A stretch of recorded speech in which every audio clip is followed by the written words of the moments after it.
Andy, ano ang hindi mo makalilimutang karanasan sa pagsama sa resupply mission sa mga sundalo natin na nagbabantay dyan sa Ayungin Shoal, Andy? Yes, magandang umaga, amigo. Isa sa mga hindi ko malilimutan na pangyayari, yung nag-cover nga tayo dyan, kasama nga natin yung ating mga kasamahan sa media, ay yung paulit-ulit na pagdikit ng barko ng Chinese Coast Guard sa ating barko na parang babanggay na yung ating sinasakyan.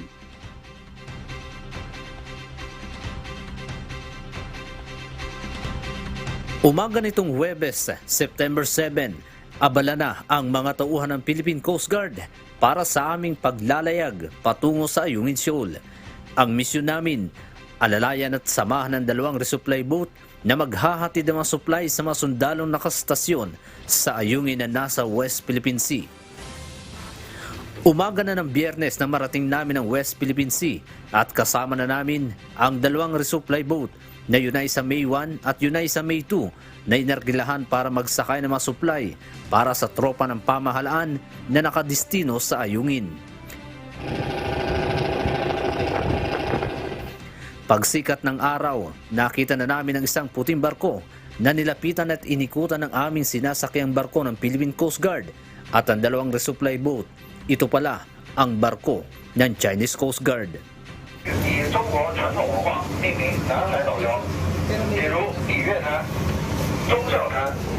Conducting lawful routine maritime patrol within the Philippine Exclusive Economic Zone. In accordance with international and Philippine national law, we are proceeding according to our planned route. Dito na nagkaroon ng radio challenge sa pagitan ng PCG at CCG. Pagkatapos ito ay nagkaroon na ng habulan sa pagitan ng aming sinasakyang barko ng Philippine Coast Guard at ang barko ng Chinese Coast Guard.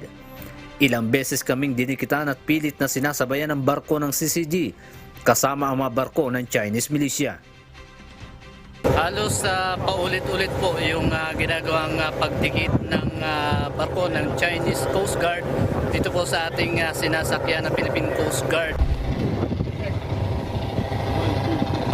We always encounter dangerous maneuvers, shadowing activities, blocking not only from China Coast Guard vessel but also from China militia vessels.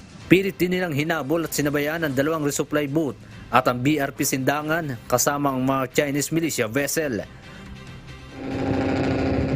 Namataan ko naman na paikot-ikot ang isang P-8 Poseidon reconnaissance plane ng United States Navy na siya ring namataan ng huling resupply mission ng Philippine Coast Guard.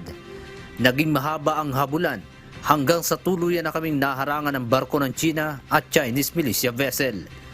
Hindi na po tayo nakapagpatuloy doon po sa pag-escort sa ating pong dalawang barko ng resupply para doon po sa paghatid ng supply sa mga nakadestino sa Ayungin dahil inarang na po tayo ng barko ng Chinese Coast Guard kasama po ang ilan sa mga barko ng militia. Tuloy-tuloy naman ang paglalayag ng dalawang resupply boat hanggang makarating sa Sierra Madre at muling bumalik bit-bit ang tagumpay na misyon na nakapaghatid ng supply sa kanilang mga kapwa sundalo.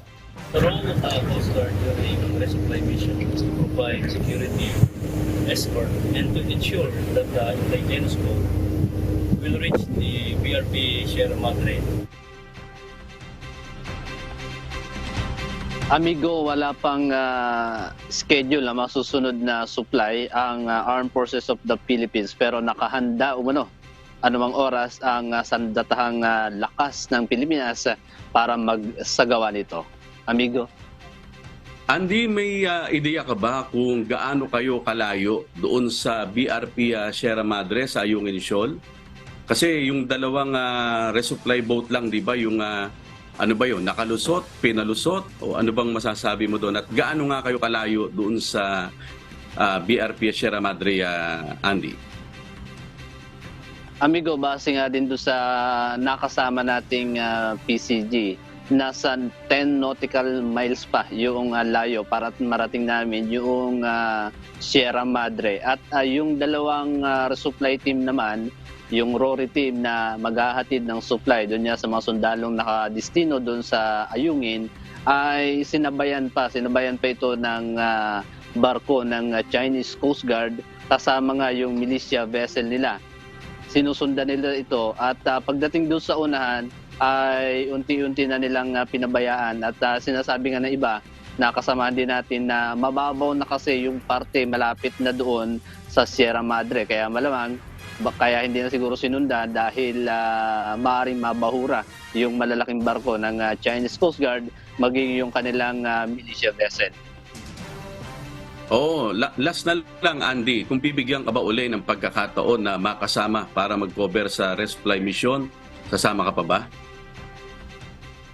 Isa yan sa mga gusto ulit nating ma-experience, amigo, dahil kasama natin yung tropa ng pamahalaan at kumbaga parang isang karangalan din na makasama dun sa kanilang ginagawang misyon at para maipakita rin natin sa ating mga kapwa-tao, sa ating mga kasambahay yung totoong nangyayari dyan niya sa West Philippine Sea, particular dyan sa Ayungin, sa tuwing magkakaroon ng resupply mission ang ating tropa ng pamahalaan. Alright, maraming salamat. Andy Pagayona, nag-uulat ng live mula sa Puerto Princesa City.